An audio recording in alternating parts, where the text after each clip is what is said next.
My name is AJ Kuftik. I am our principal technologist at Expedient. Today, we're going to talk about our push button DR platform. And I hope that everybody here, I want to thank our marketing group for sending out some Uber Eats gift cards. So if you got one, I hope you're having a delicious lunch right now.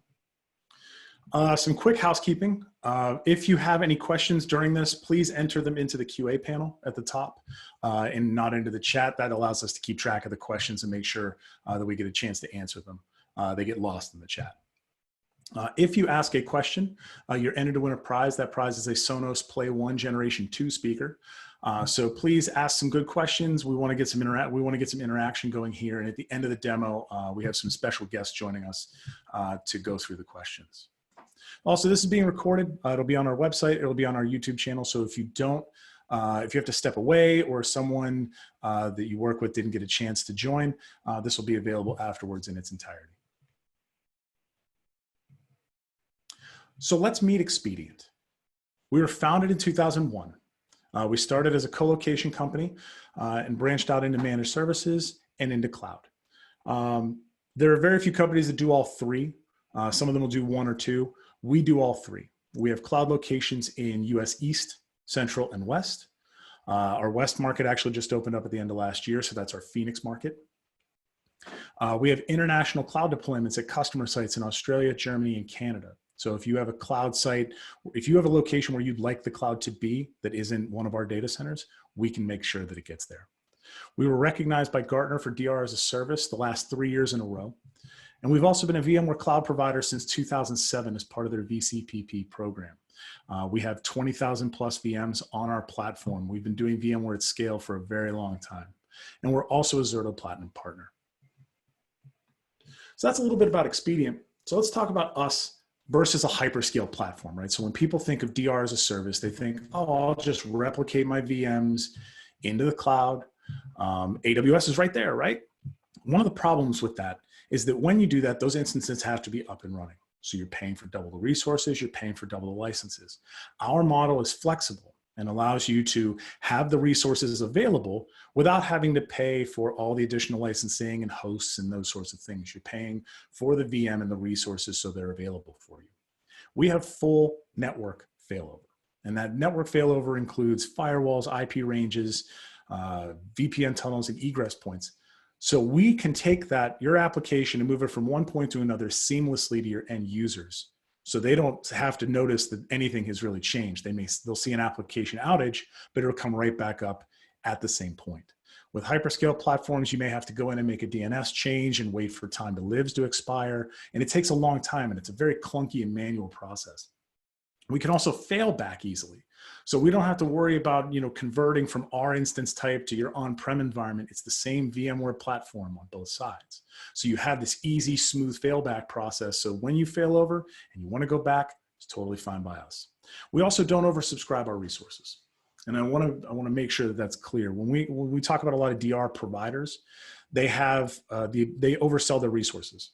And so it's very much a first in, first out. There were a lot of stories after Hurricane Sandy in New York where people trying to get into their DR providers couldn't because the DR providers were full and they oversold. In our instance, we do not oversubscribe our resources. They're your resources. So you're guaranteed to have them when you push the button by yourself or when you're part of a larger event of customers in an area where they're hit by a natural disaster or something like that. We also have a 100% SLA. Our services are up. If they're not up, you get a credit.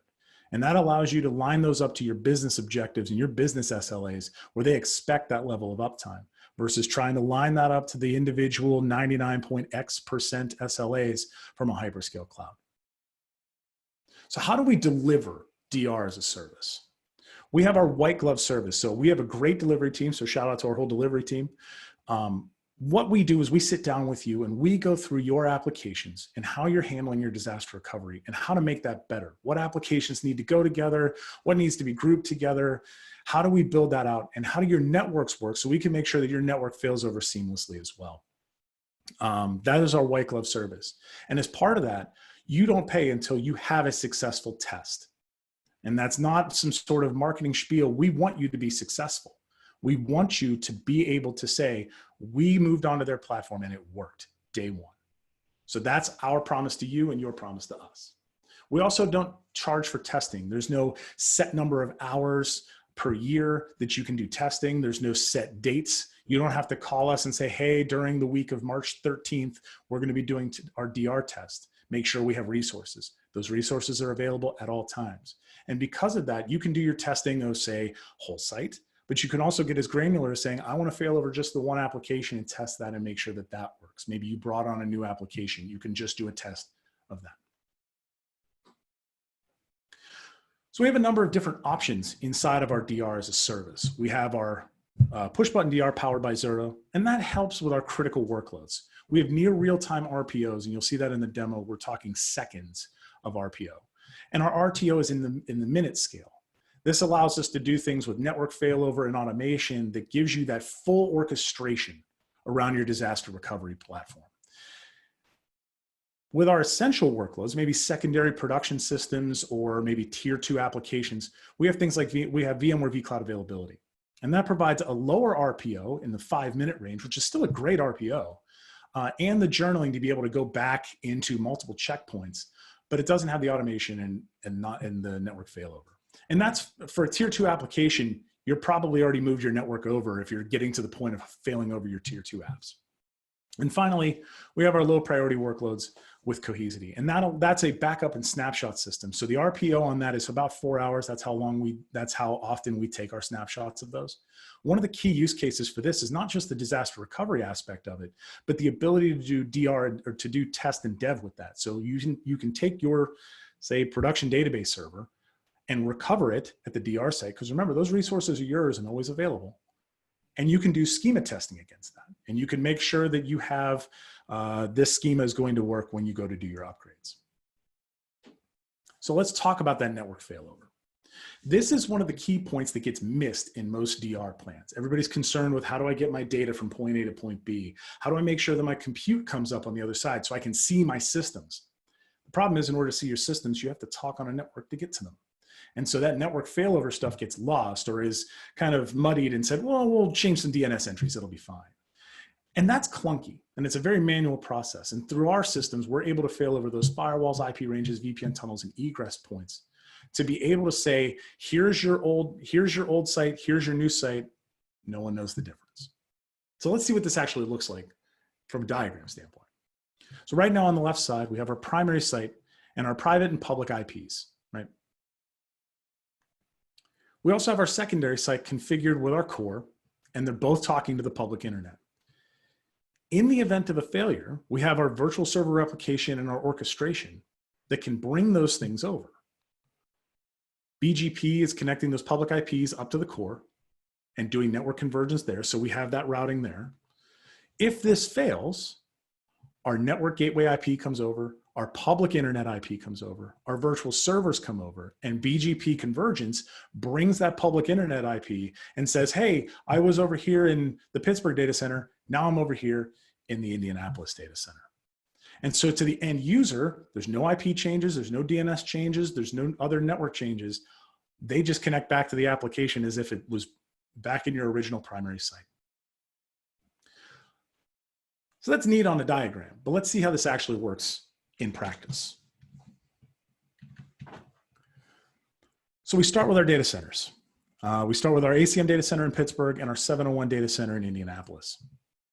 And we're going to log in, and we're going to look at our VMs. We have server 2 and server 1. These are serving a little WordPress site.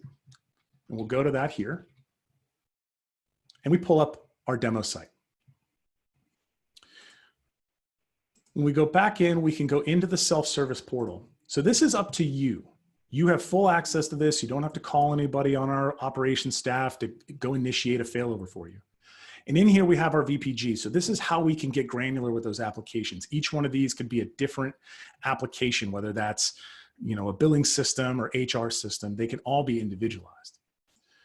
So this VPG here contains our 2 servers, our VMworld Server 1 and Server 2. And if we look at our SLAs, we have an 8-second RPO on this VPG right now. So very, very short RPOs. So inside of this VPG is our servers. And in this VPG down here, this is our network capabilities. And we're going to go ahead and we're going to fail those over. So we see that we're failing over them both at the same time. And you could fail over more than one. You could fail them all over. Just hit the big checkbox and fail everything over. But you can get granular down to this level. So we see our two servers. And I can go into the checkpoints. And so one of the neat parts about disaster recovery is that it's not just, oh, hey, this big hurricane hit and I need, or tornado hit or something like that. You can look at things like ransomware protection, where you can say, okay, at 9:40 p.m., I had a ransomware failure. I need to get back into my systems and recover back to, say, 9:34 p.m. In this instance, we're going to pick the latest. And we're going to make sure that they're consistent across the board.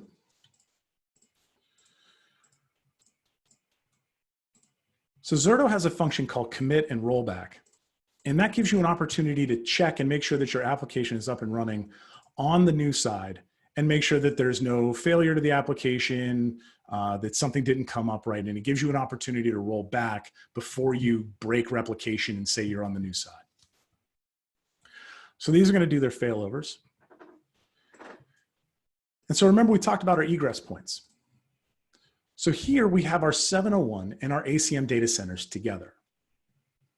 And they have a shared network topology, and the egress point comes out of either ACM or 701. And to swap those egress points, to send traffic out of 701 instead of ACM, I click swap egress points and OK. And now my traffic is going through 701, not ACM. So I just failed over our egress point with 2 clicks. Very, very simple.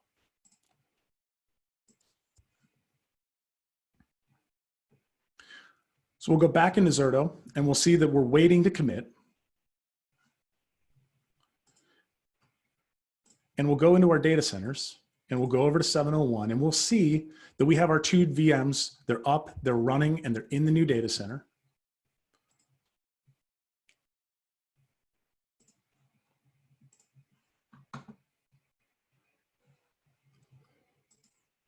We'll check our site and we'll see that our site, nothing changed. I can get back to our site. It's already been failed over from site A to site B, from ACM to 701. So that site is up and running at the new side. So I can come down here and I can commit. And so during this process, this is going to promote those VMs up. It's going to remove the journal history, and it's going to start the failback process. So I know that there were a couple of questions prior to the event where people were asking, so how easy is it to fail back? This is how easy it is. I click commit and now I'm syncing back. So this delta syncing volume on the network and on the server side is copying all of that data back across the wire to its original site.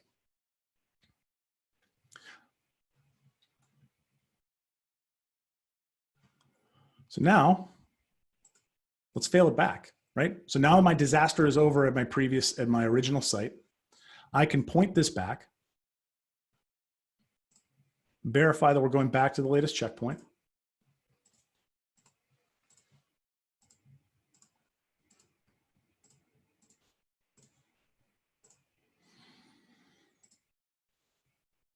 And we can start our failover back. And so let's ping this, and we can see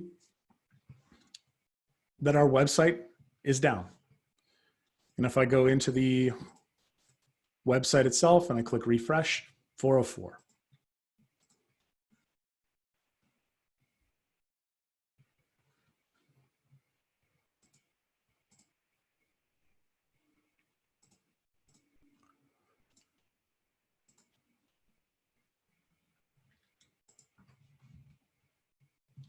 So we're going to go back into our data centers and we're going to go to virtual machines and we're going to see that our servers are back up and powered on. So we're back in ACM. Everything's failed over. We're going to go into the data center group and we're going to swap those egress points back. So again, 2 clicks and my traffic has failed over.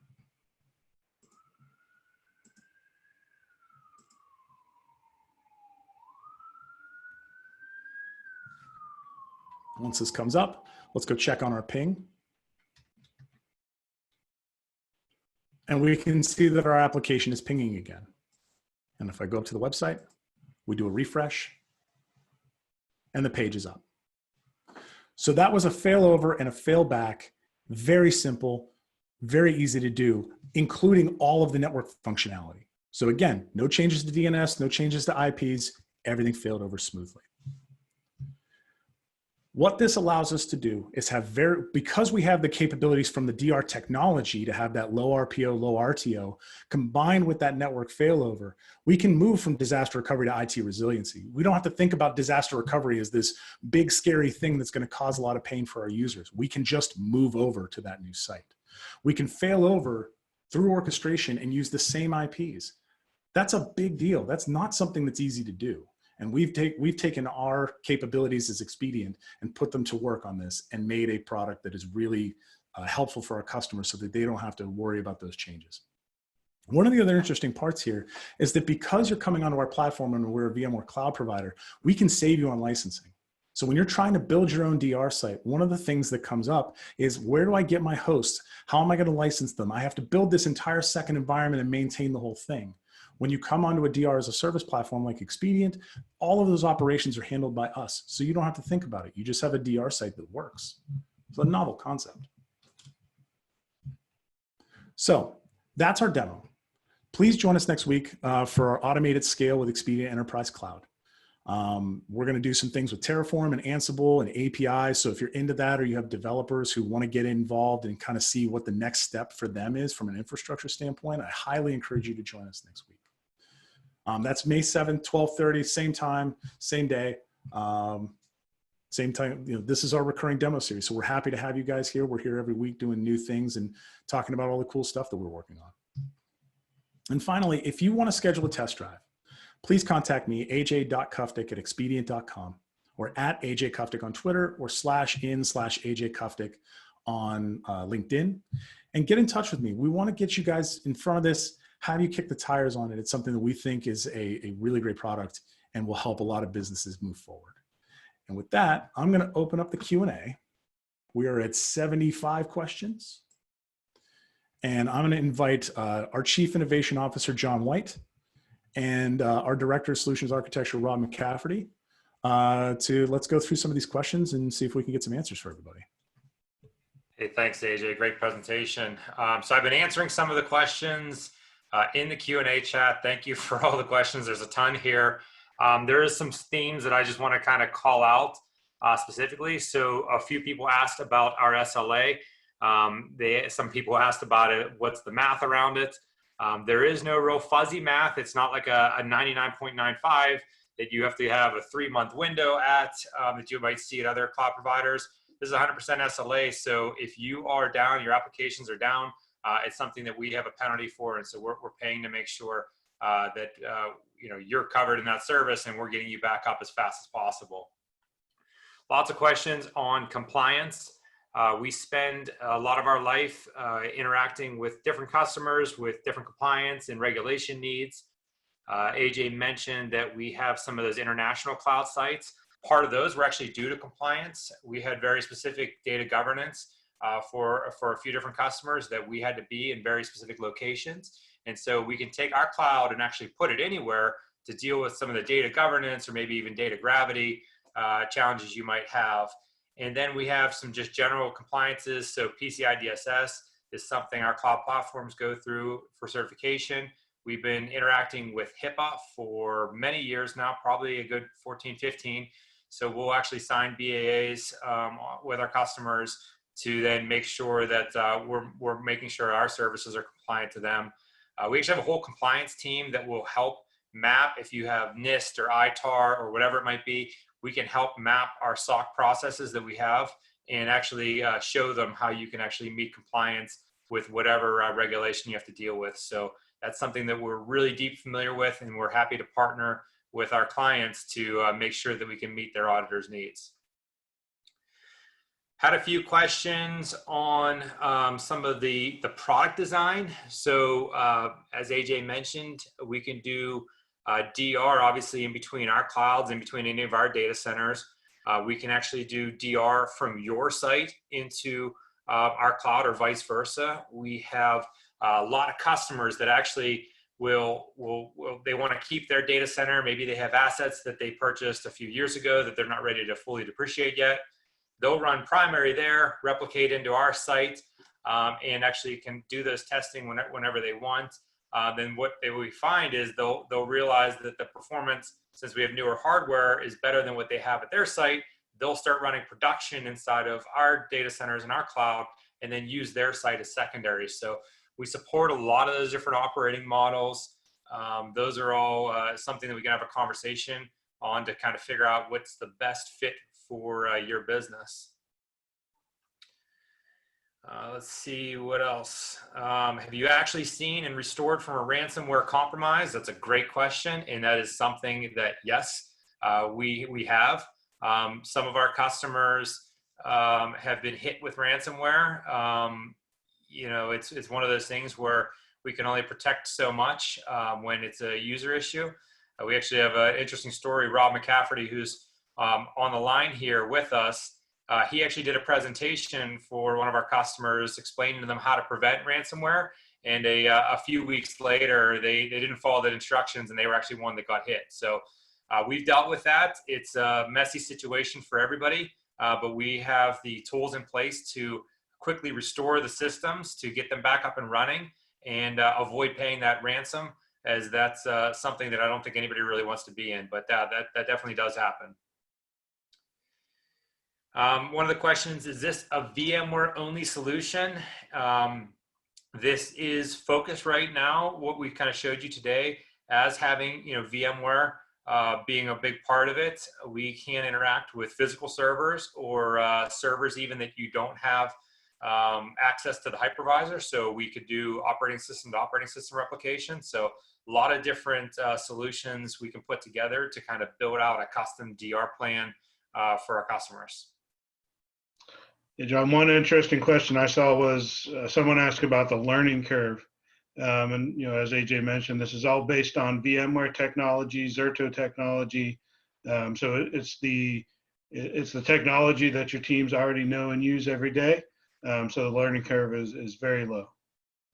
Yeah, and I can actually confirm that. So this is, since I joined Expedient, I had not seen Zerto before, and figuring out all this was actually very straightforward and very easy. So I'm actually quite happy to see for end customers who haven't seen this portal before, or haven't seen this interface, it's actually very straightforward. So we had another question about like what's a successful failover, and can we kind of be walked through the testing of a failover?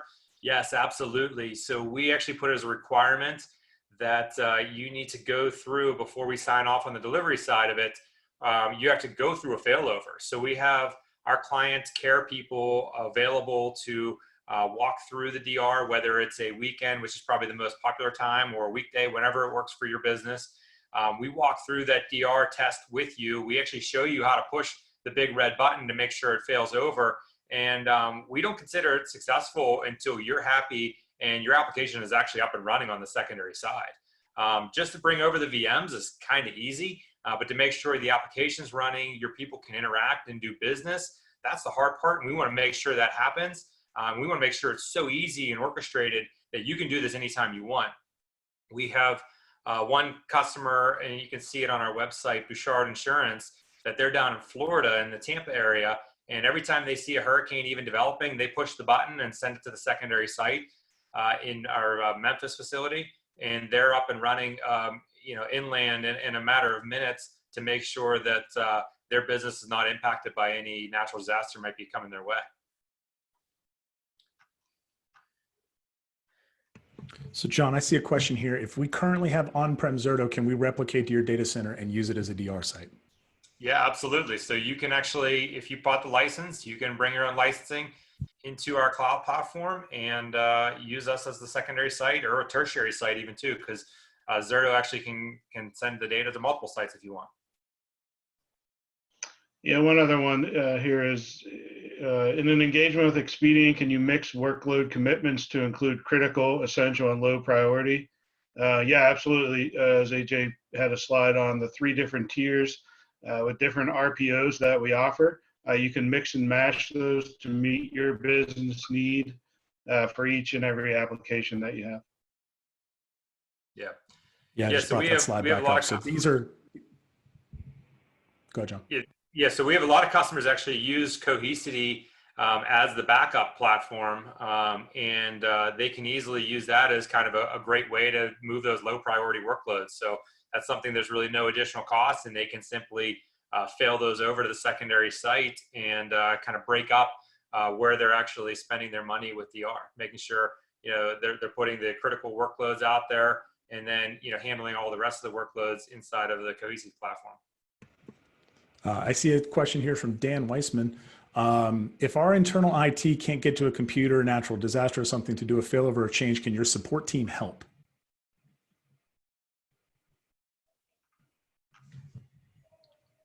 So I think the answer to that question is yes. If you call our support group, they will click the button for you. Our interface is also publicly available, so you don't have to be on any sort of special VPN. If you're able to go to expedient.cloud, you can get to the portal. So there's a second level to that. So it's not necessarily tied to your office or to your business to be able to get to the portal to execute a failover. Yeah, it's something that, we have a lot of different videos that we've done over the years. Some of my VMworld presentations in the past have been kind of focused on the orchestration and the complete, it shows the complete video of us, doing, multiple different recoveries. And all of it's super easy to do. We actually can actually do it through a mobile phone. I've done that in some of the demos. And so, if you don't have access to that button though, for some reason, or if you're uncomfortable, we can definitely handle it. But most customers, I think they're probably doing it themselves today.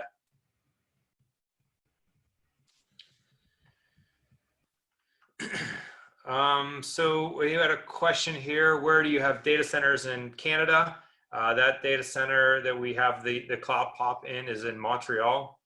And, something to note there is we've actually designed our cloud platform in a very modular fashion that we can actually send it out anywhere. So we actually have our cloud platform living at customer site, believe it or not. So we can live in their data center or any of our partner data centers over the world, around the world. So we can drop in cloud platform specific to your needs, and then be able to really just provide you cloud services in a per gig of RAM, per gig of disk fashion. So it would look like any other one of our data centers running online. We actually dropped a cloud platform into Phoenix last year, and we had a few hundred pieces of hardware up in a matter of 45 days to actually start transacting business on it. So it's something that we can really turn around in a pretty quick time frame, really wherever you need to be in the world. Yeah, one question. I'm going to sum up a couple of questions based on a theme of how does connectivity work between a client's own data center and our data center as DR. So the solution was designed to use internet connectivity that provides the most flexibility and ease of use for our clients. But you can also lay in circuits in our data center as well if that's the type of connectivity that you need. A second theme is around different types of hardware, SANs and storage and different types of servers and how we integrate with those. So the solution is hardware agnostic. We've built a solution so that we don't have to rely on a particular type of hardware or vendor to provide this DR service. So we can interact with whatever types of hardware that you have in your production environment.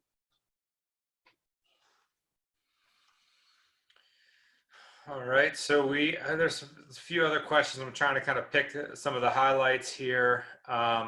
One by Peter: how long can a customer run in the data center after a disaster is declared?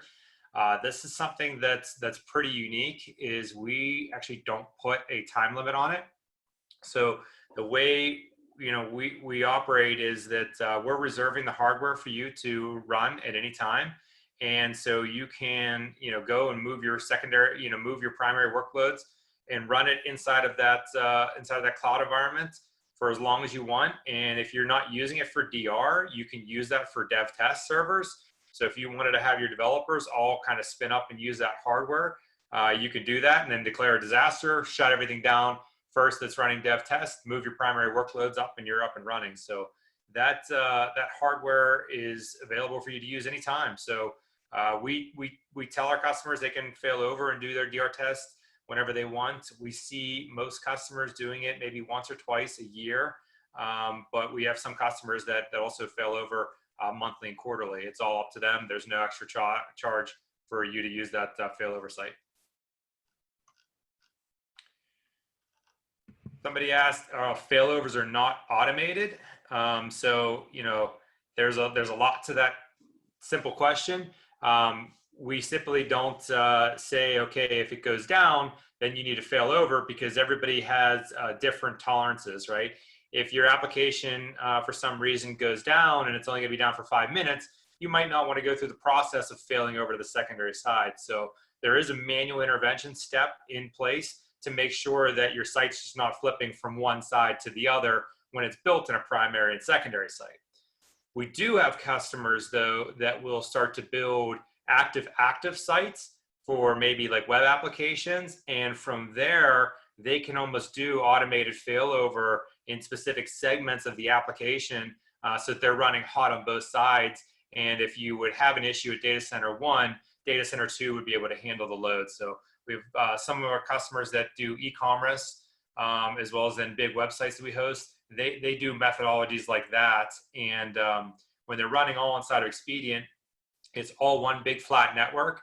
So you could even have, if you don't have your databases where they can go active, you can have 2 sites talking to one of our data centers, active data centers for a database, and make sure that data is maintaining consistency that way. So we've answered a lot of questions, and we can keep answering them. But I think first, AJ, don't we have a prize to give away to all these awesome questions? We sure do. So the prize goes to Jeff Lagana. So Jeff, please get in contact with Karen. She is running the raffle. So congratulations to Jeff Lagana for asking a question and winning a prize. Sweet. Congrats, Jeff. All right. Well, we definitely have some more time here, so we can keep answering questions. And if you feel like dropping, go for it. We'll be doing this again next week with some more awesome information about us. But we can keep answering questions here. And like AJ said, follow up with him. Any other of our team. You could find me on Twitter and LinkedIn as well. And happy to answer any questions that you might have. I see one here that, does this mean you can also serve as a primary host in addition to disaster recovery? Absolutely. That's what our cloud platform is. So Expedient Enterprise Cloud, we did a demo of it last week. That's on our website now. So go out to the website and get a look at that. We have our cloud platform. We also have co-location for any physical gear you may need. We also offer private virtual colo for more dedicated things like VDI, where you need to have vCenter access. So there's a number of different options where we can become your primary host. So one question I got is, and it's pretty interesting because they're existing customers. So the question is, since we're hosted in Indy with you right now, are we already inside? Yeah, they use quotes. So I give you air quotes. Your BGP that would allow us to engage your DR without an outage for us on our customers with VPNs. Yes, absolutely. So you're running inside of our data center. We can take that IP that all your customers are connecting to the VPN tunnel. And as long as it's coming in through like a virtual firewall or something, a virtual device, we can move that from one site to the other and make sure that stays up and running. So yes, you're definitely in scope here to kind of get the simplified push button DR that we have.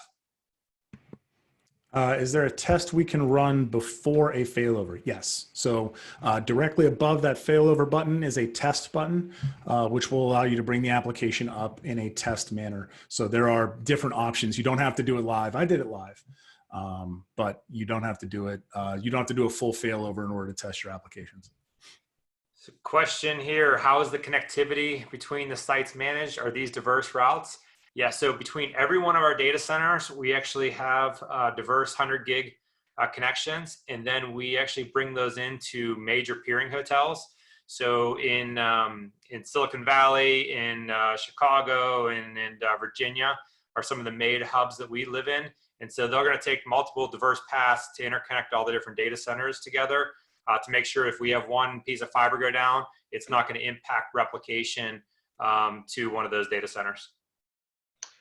One question was, to what level of service do we provide around managing and monitoring replication?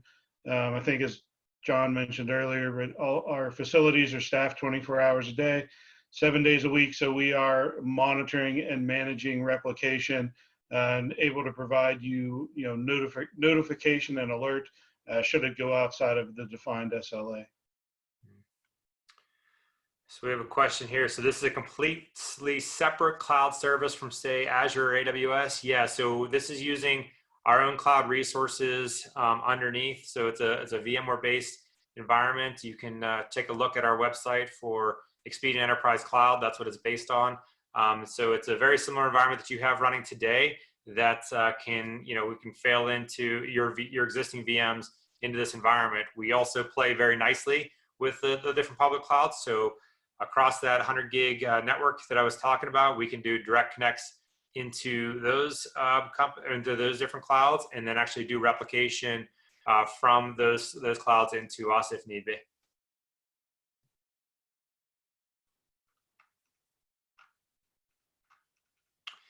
One question is, can we control the Zerto version running at Expedient, or is it more of a SaaS offering where we don't control upgrades or versions?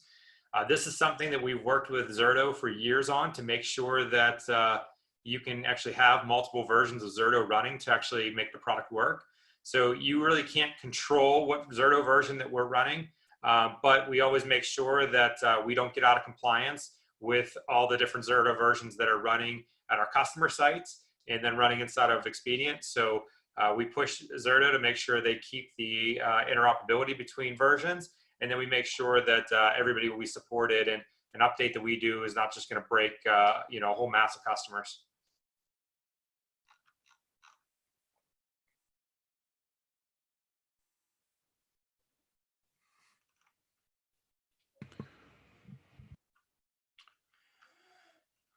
Any other questions you guys see out here? I got one. What's the cost model for this? I mean, that's something that we can definitely get into more detail.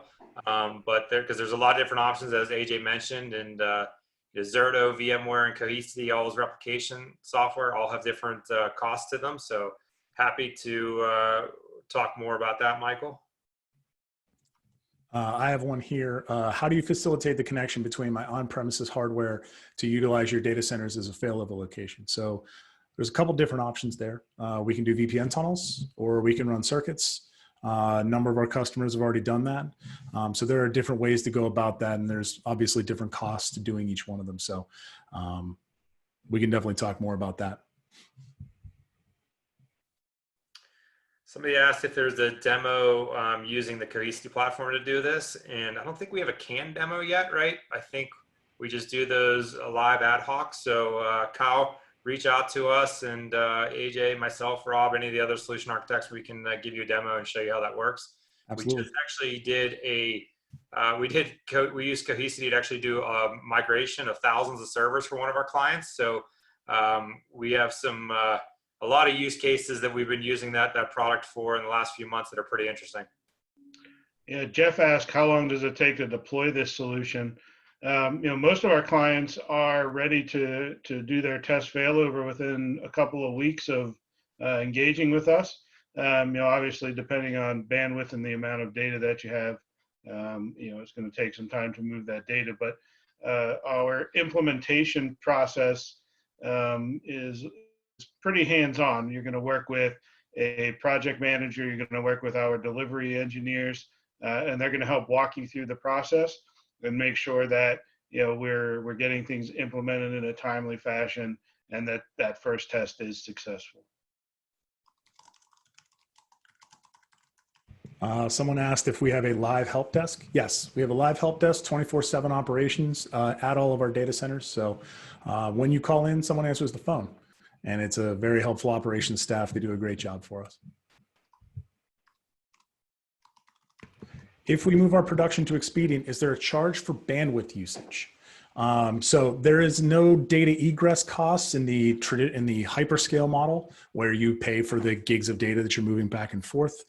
Here we charge for bandwidth, and you can do burstable capacity as well. So if you need to move a ton of data over a short period of time, you can do that. But yes, there is a bandwidth cost to coming into our platform, but it's not charged per gig, and it's not spiky. You pay for the bandwidth for the month, and that's what it is.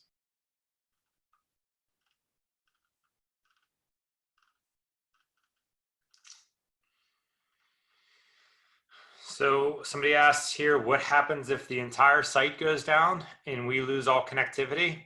Well, we're going to restore to the last recovery point that we have at the secondary site. So whenever it stopped transmitting the data from your primary to the secondary, and we're going to bring up the system from there. So you'd be able to, you know, like AJ mentioned, if you were using, you know, Zerto, we have a near real-time recovery point. So you might have maybe a few seconds, few minutes of data loss. VMware, you know, 5 minutes of data loss, or Cohesity up to, you know, a few hours, depending on how often we're taking the snapshot of that data. So if that does happen, there's definitely multiple ways that we can kind of bring the systems back up in a good state. We currently have our own DR and run Zerto, but is Expedient an option to add an additional site in the rare event we lost DR? The answer to that is yes. We can just be another site that's available to you, so you don't have to only present to your DR site. You can replicate to both sites. So, and use us as a secondary DR option if you have concerns that way. So Gary asked, how many customers do you have? We have thousands of customers, Gary. You know, inside of the DR platform, there's, you know, at this point, probably 7,000 to 8,000 VMs that we're protecting on a regular basis. So, you know, that's definitely a big part of our business and something that's growing every year. We're actually a platinum company with Zerto due to how many, you know, VMs we protect with their software. And I think there's only maybe 3 or 4 of those in the world. So we definitely have quite a bit of experience operating DR for customers. Someone asked if our system is scalable. So I think to John's point around the 8,000 VMs that we're protecting with Zerto and the 20,000 plus that we have on our virtual platform, yes, our platform is very scalable. So if you want to bring your workload, we can handle it. Yeah. We got a few questions on pricing structure. And again, we can go into a lot more detail with this one-on-one, but it's fairly simple. It's an agent used to actually replicate the VM from the primary to the secondary site. It's a storage you're consuming at the secondary site, and a reservation of hardware at the secondary site, and that's about it. So it kind of scales from there.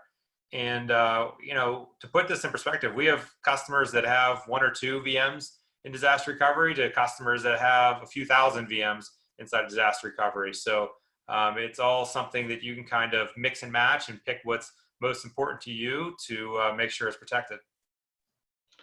There are several questions about clients, you know, being able to automate and orchestrate, and if there was API access to the environment. And you know, as AJ mentioned, we're going to kind of do a demo on that next week. But yes, right, fully open API that's documented and supported by Expedient will provide a library of code samples and help you get those things, you know, orchestrated and automated that you need. Somebody asked, is this software provide any benefits with VMware SRM? The SRM is a product that we've used for many years. That was how we got into disaster recovery. vCloud availability that we're using here today is almost, I guess, a sister product of SRM, you could say. It's a little bit of a different code base, but it uses a lot of the same style replication that you use to an SRM. Some SRM customers that we've had to interact with in the past use storage-based replication, and that's something that we can do on an ad hoc basis because you need to make storage the same on the primary and the secondary. So that's something that we can definitely have a conversation on to see what your actual use case is.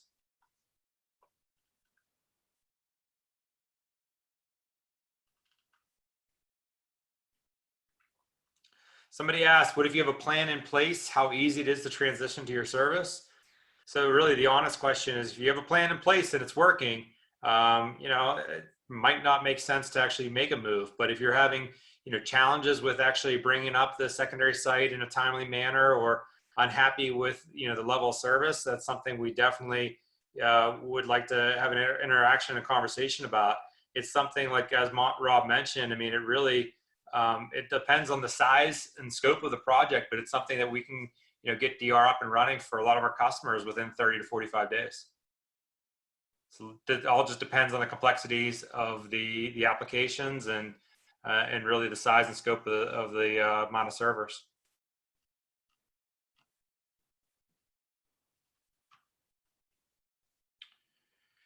So somebody asked if we're using dedicated hardware on the prod side, would we need to pay for dedicated hardware on the DR site? That's simply up to you. We have some customers that we can replicate a production physical server into a virtual server. We have customers that we can do quick ship. So we can have hardware basically from a third-party company that could be sent on site when needed. A declaration of disaster is done. And so you're paying for kind of a reservation of that server and then use when you need it. So a lot of different options to kind of make that work. We actually have customers that do AS400s. And so they'll bring their own AS400s, or we actually have a third-party company that can interact, and they can actually build out virtual AS400s for you to replicate into. Yeah, and I think one of the key pieces there is if you do have physical gear for any particular reason, maybe that's an Oracle server, SQL, something like that, you can still put physical hardware next to this virtual platform. So it doesn't all have to go in a virtual fashion. You can do it as a combo effort. So can you provide a written report for the failover test? Yes, absolutely. We can walk you through every step on what worked and what didn't work.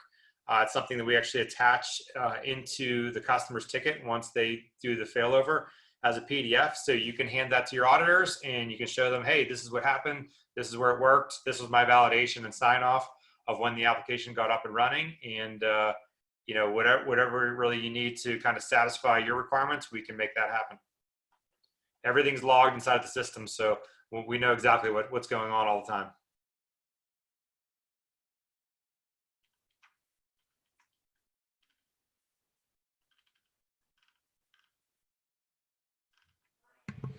Is EEC required for this DR option? What data centers support EEC? So EEC is our Expedient Enterprise Cloud. It is not required for Zerto, correct, John?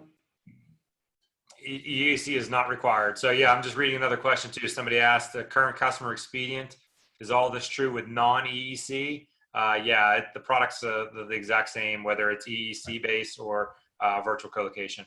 Right, and we did that. So I did the demo through EEC because it's our single portal, but if you have our PV Colo or vColo, you can use that as well. In fact, it started with vColo. Yep. There was a question if we would accommodate tours and auditors at our data center.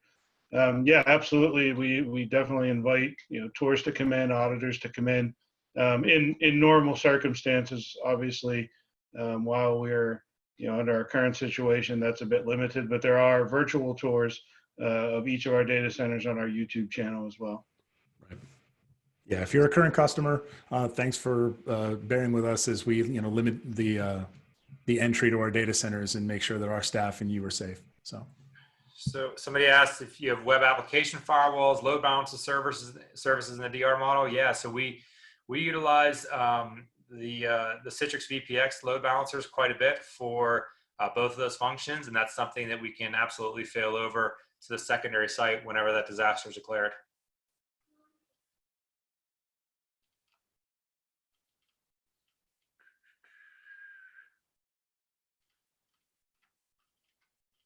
Trying to see, is there any other questions?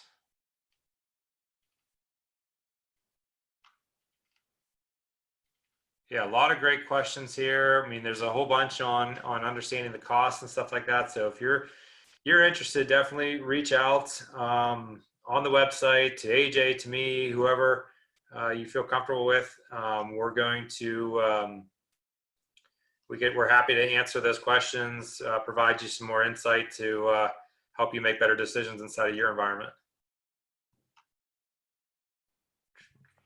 Yeah, so thanks everybody. This has been great. We got a recording coming on, will come out probably later this week, early next week. And that'll be up on our website. You will get an email with the recording link. And we'd like to thank you for attending, and we hope to see you next week. Thanks. Cool. Thanks, everybody.